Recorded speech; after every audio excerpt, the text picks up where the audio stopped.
All right, folks, it's time for another trip to the music mailroom. Sometimes these come fast and furious. I get on a buying kick and they just start showing up at my door. First up, we got Gillan. This one is called, man, I already forgot what it's called. Live at the Marquee, 1978. So I'd never heard of this one. I'd never seen this one. And like when that happens and I see Gillan material, I immediately snatch it up, which is what happened here. And then after the fact, I remember, oh wait, 99% of these are put out by John McCoy, the bass player, and 95% of them have bootleg quality. And I've listened to a couple tracks off this while I was ripping it to my computer, and it is bootleg quality. The band sounds pretty good, but there is a guy talking. Not constantly, but every once in a while in the first two songs that I listen to. I don't know if he's in the front row recording this or if he is at the soundboard. I have no clue, but there's definitely somebody talking there. So it'll be interesting for me to get into this and listen to it all the way through and see what's going on there, because it's quite bizarre. This is the lineup right after the Ian Gillan band and right before Bernie Torme joined Gillan. So Bernie Torme is not on here. This is the Japanese album lineup.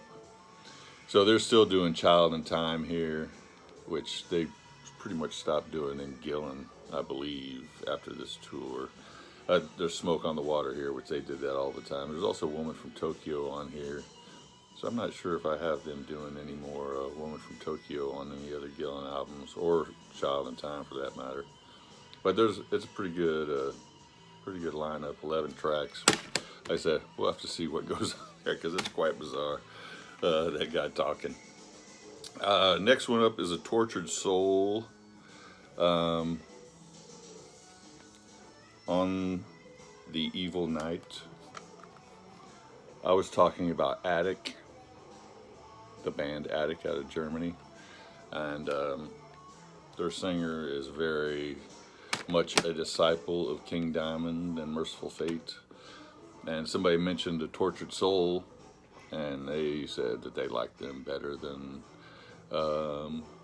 Attic, and that their singer was also King Diamond adjacent. And he's not full on like the lead singer for Attic, but he does have his moments there. These guys are more power metal-ish mixed with Merciful Fate, whereas Attic is pretty much Merciful Fate. Their last album had a little bit of Iron Maiden thrown in there, but I liked it. I had I bought pardon me. The album that I bought was Kiss of the Thorn. That was their second release, and I like that one, so I bought this one. This from 2016. This is their last release. It says that they're active, but like I said, that's 2016, so we're coming up on 8 years now, and they haven't released anything else, so we shall see. Next band I got here is Falconer. I'm not sure how I came upon Falconer. This is Grime versus Grandeur. It may have been the Metal Mogul that turned me on to Falconer. And I cannot remember if he actually recommended the album, The Scepter of Deception, or if that was just one that I just picked out on my own. But I picked out that album on my, that was the first album by Falconer that I bought, and I liked it. So I was like, cool, I'm going to go start off, go buy their debut album. Well, it turns out that their debut album had a different singer on it.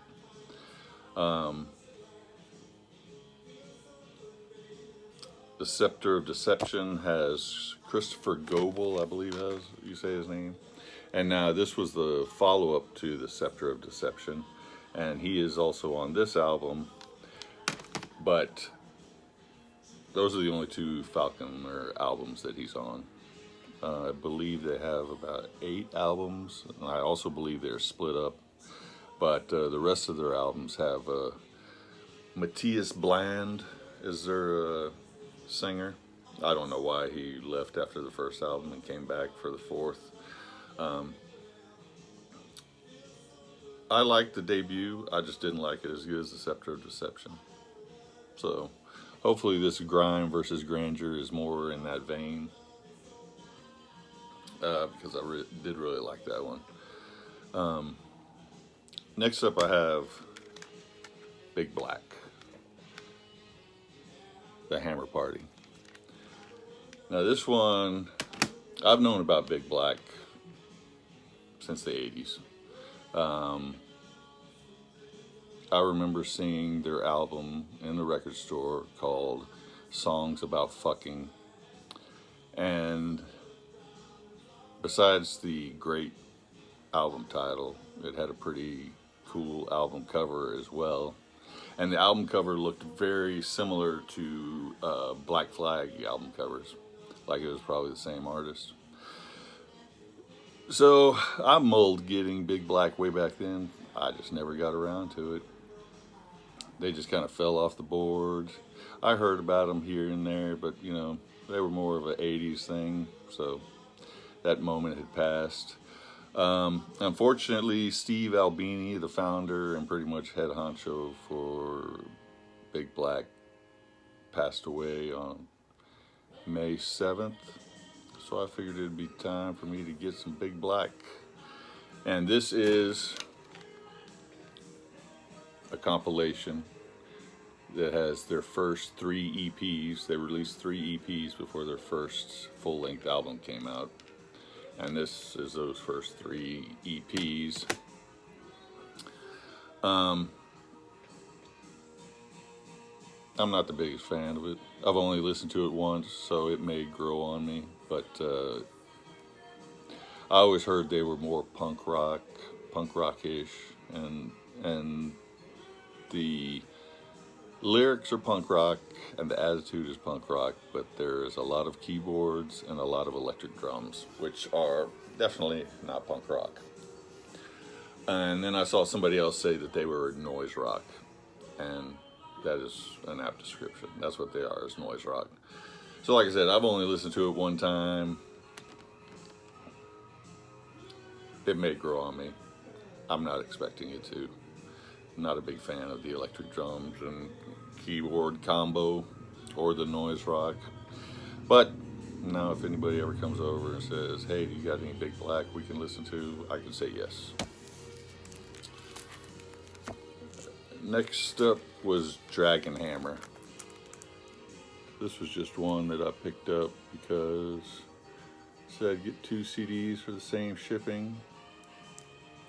And this looked like something that might be interesting. I mean, it looks like power metal, but sometimes European power metal can be pretty good. This is hardcore European power metal.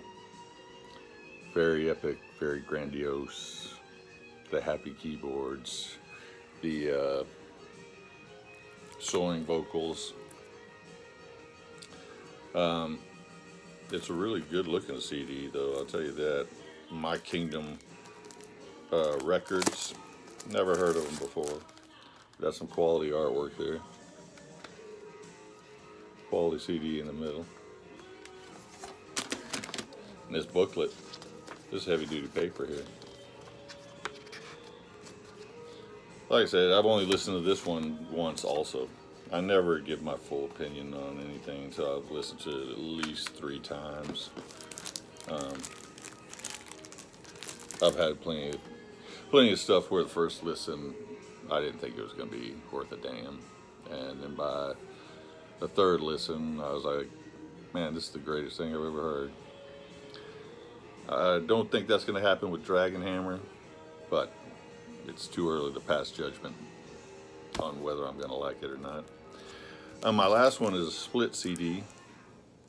Albatross, and Vestal Claret. I believe I've mentioned Albatross before. They're a power metal band out of India. And that's another singer who has some King Diamond in him. Doesn't sound like King Diamond, but he's very theatrical in his delivery. So I liked they only have one full-length album. They're listed as on hold. Pardon. They have one full-length album, which was what I bought. Excuse me. And then I went and got their debut EP. I like that too. And this was a split that came out in between those two releases. They were trying something new on these. This one I've only listened to once also. There's 4 songs from Albatross. Well, one's an instrumental. It's like 2 minutes long. And there's one song from Vestal Claret, but it's like 18 minutes long. The Albatross songs are like 6 minutes, 8 minutes, 10 minutes. So it's really like, it's listed as a split EP, but it's really like a full-length album. It's like 44 minutes long. The Albatross, the first 2 songs, the instrumental and the other song, sounds like Albatross. The other songs do not.